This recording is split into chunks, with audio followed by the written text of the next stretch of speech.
Richard Hoagland.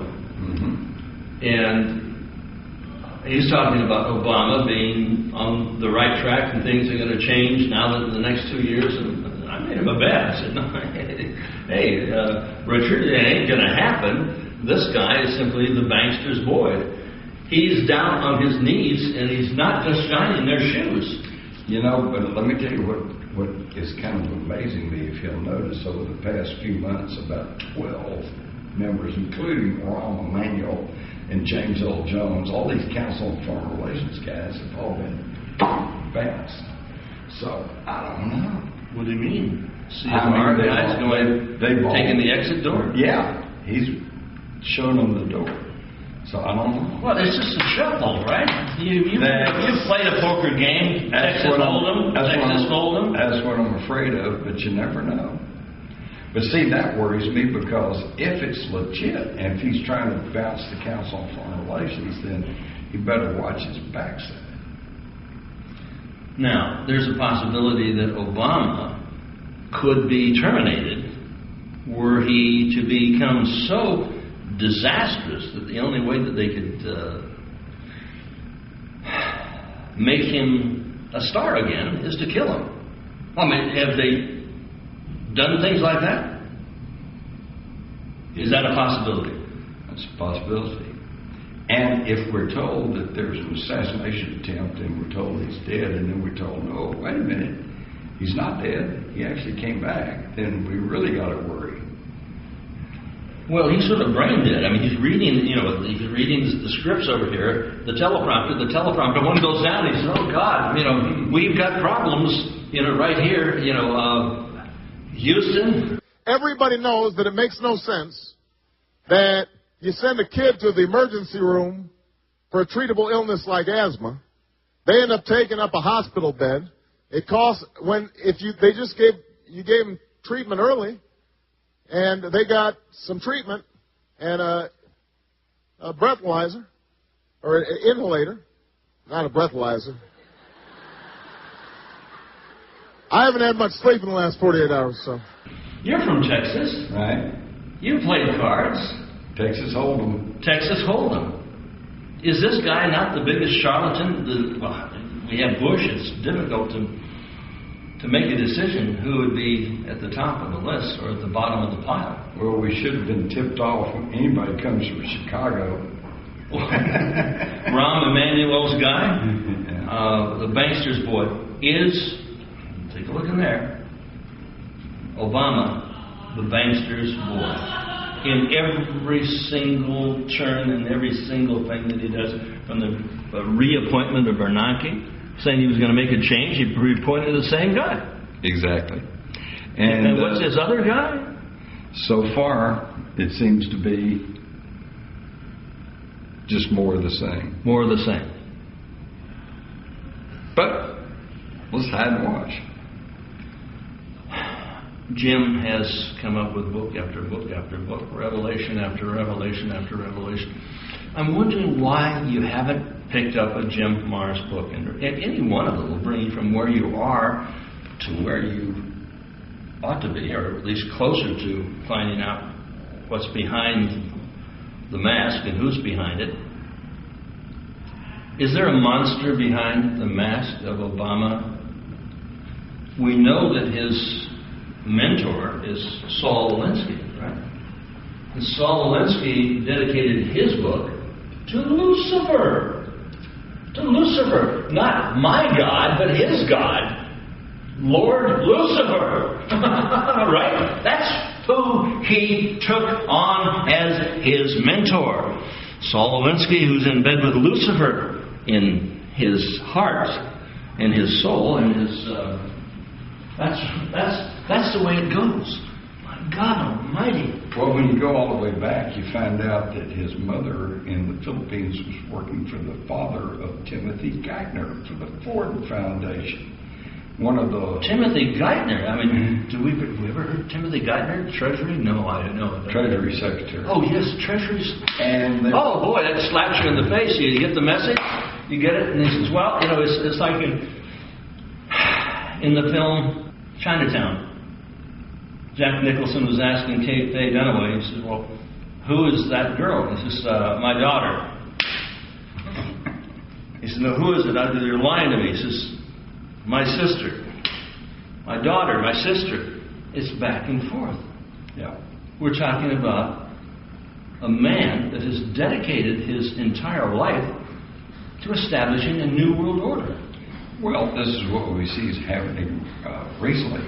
You know, from the selection of 2000 until the election of 2008, we got neoconservatism of the Bush administration, which was... Wait, this neo-Nazism. Yeah. It's fascism. Well, because neoconservatism was simply a prettied up name for National Socialism, the German acronym of which is Nazi. Okay? But then when people started figuring out, they're going, wait a minute, Bush keeps talking as a conservative, but he's not a constitutional conservative. He's pushing these social programs. He's launching preemptive wars. What's going on? Well, he's doing a dance. Yeah. And so in 2008, they shifted us from National Socialism to Marxist socialism. Yeah, and I was talking to Richard Hogan, and I like Richard. We've been friends for years. My God. And he's a bright guy. I don't know why it isn't just like a picture on the wall. It's a moving picture. It's like you look back here at the curtain and you see an image, but it's like in The Wizard of Oz. You know, you say, who the hell is that? That frightening guy up there? Oh God, right? And along comes Toto, right? And pulls back the curtain. The Image of Oz. Sounds like a hell of a book. But hope springs eternal in the human breast. We all want to hope that it's going to get better. Well, I don't know what breast you're sucking on, but that's hind tit on the pig to me, I'll tell you. Well, that's why, you know, the 2008, the Obama campaign was hope for change, you know. Of course, today it's now hoping for change. And it's now groping for change, you know. And that's the change in your pocket, but you're not going to get much else, right? Well, you know, so far the banksters are still in control, so we just have to keep an eye on it. Years ago, when I first created that word, banksters, and I was going through a publication called The Probe, The People's Revolt Over the Banking Establishment. I'm talking about the sheeple. And that's like 35 years ago. And today, you know, we look out there and we see the sheeple. Yeah, but look what's happening right now. There's even a moratorium on foreclosures. Because what's coming up is all these mortgages that they've signed with all these people, not just the subprime people, but even people with legitimate mortgages, they're finding out that it's all a fraud. And there are courts now that are trying to decide, well, wait a minute, they can even prove true ownership. You know, when you sign a mortgage, you're the owner. Well, I've been thinking about this. Why is it that the banks, who create nothing but debt, they never pick up a hammer? They never give you anything. They never give you anything. They never installed a toilet, or put on a roof, or put in a window, or laid a carpet. They never did a damn thing. Why is it they own all of the property, and the people who created the property and created all of the wealth own nothing but debt? Or, yeah, do you own debt? Well, that's why there's a moratorium on foreclosures, because they're finding out that they don't really own anything. The owners own it.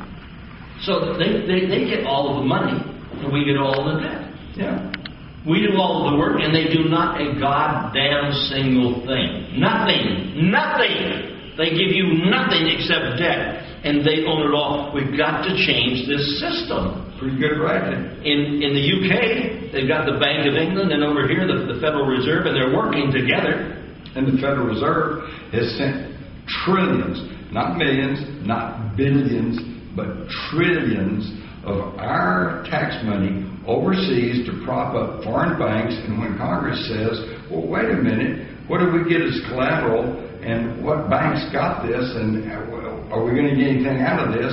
Millions and millions and billions of dollars go through the system, the Federal Reserve System. They've never been audited. Now back to the United States. I'm now joined live by our correspondent in New York, Marina Portnair. Marina, it seems the Obama administration hopes to kickstart the economy by simply printing money. I mean, it's just as the British government and others have decided to do. The Federal Reserve is once again stepping up efforts to save the U.S. economy, announcing that it will pump an extra $1 trillion into the U.S. financial system by purchasing Treasury bonds and mortgage securities. Now, the idea, of course, is to encourage economic activity by lowering interest rates, including those on home loans. While this may bring a short-term jolt, many critics say that printing money, vast amount of money, out of thin air will bring disastrous consequences. More specifically, hyperinflation and the plunge of the U.S. dollar. Many experts have gone on record saying that the U.S. monetary policy has passed the point of no return when it comes to printing money. So Americans eventually one day may have a stash of cash at home, but if you go to a store and bread costs $10, $20, what is your money really worth? And if anybody has any doubts over the severity of hyperinflation, look to Germany in the early 1920s. At that point, paper currency had lost so much value that people were literally burning it in furnaces to stay warm. We get an ass whooping, not even an ass kissing. Well, they tell us, well, we can't tell you that because we're a private institution. Come on. What kind of deal is that? It's crazy out there. God, you know, Tell them to take a hike. This Obama is obviously a Marxist. And the Marxist, who is his mentor's Lord, is Lucifer. And Karl Marx was a Luciferian. People say, well, Karl Marx was Jewish. No, Karl Marx wasn't Jewish. He's a Luciferian. You can't be a Jew and be a Marxist, can you? You have to give away something. Well, and I was talking to Tex Mars about this. It says, beware of those who call themselves Jews but are not. Right. And that's where I have a disagreement with Tex. And we've been doing a little clip on this particular issue.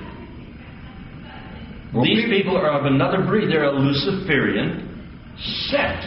Well, on top of that, they don't understand, nobody understands it anyway, because Sammy Davis Jr. was Jewish. All right.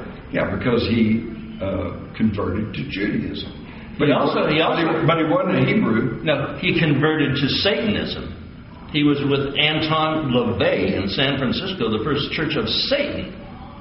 He became what he called a Jew first, and then he became a Satanist, a practicing Satanist. He was into snuff films. That's where the girls is brought in with promises of dope or monies, and they slash her together, like Jack the Ripper. They disembowel her, and they think that's fun. Sammy Davis Jr., practicing Satanist. Marxist? Well, I don't know, but Obama is a Marxist. He has a different religion. Is he a Christian? Oh, the one his minister says, he doesn't say God bless America. He says God damned America. God damned America is what his minister has to say. No.